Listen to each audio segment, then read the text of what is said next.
Hello বন্ধুরা, আসসালামু আলাইকুম। তোমরা সবাই কেমন আছো? আশা করি ভালো আছো। আমিও ভালো আছি। আজকে আমি কই মাছ রান্না করবো সবজি দিয়ে। মাছগুলো আমি কেটে বেছে ধুয়ে পরিষ্কার করে নিয়েছি। এখন লবণ হলুদ মাখিয়ে নিব।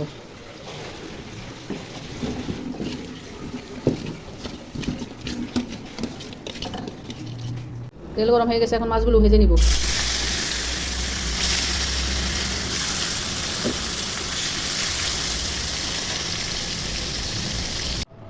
আলু কেটে ধুয়ে পানিতে ভিজিয়ে রেখেছি।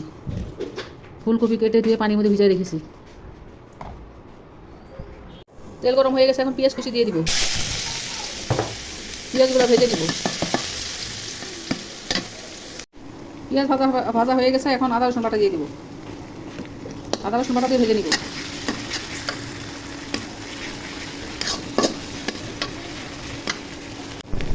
আদা রসুন ভাজা হয়ে গেছে, এখন হলুদ মরিচ ধনিয়া লবণ একসাথে দিয়ে দেবো। পানি দিয়ে কষিয়ে নিব।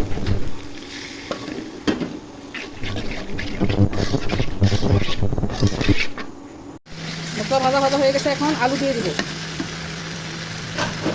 আলু দিয়ে কষিয়ে নিব। সামান্য একটু পানি দিয়ে দিব।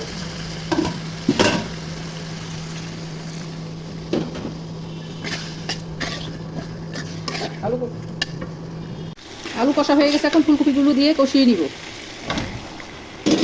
ফুলকপি কষিয়ে নিয়ে তারপর পানি দিব। ফুলকপিটা পরে কষাইতেছি, কারণ ফুলকপি গলে যায়, এই জন্য হালকা কষিয়ে পানি দিয়ে দিব। তরকারি কষা হয়ে গেছে, এখন পানি দিয়ে দিব। এখন গরম পানি দিব।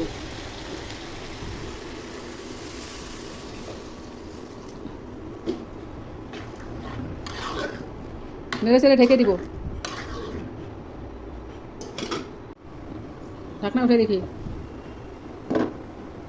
ঝোলে বলক চলে এসেছে। এখন মাছগুলা ছেড়ে দিব।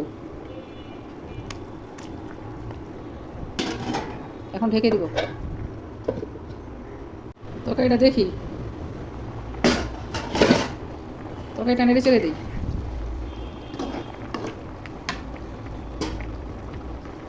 তরকারিতে এখন জিরার গুঁড়ি দিয়ে দিব।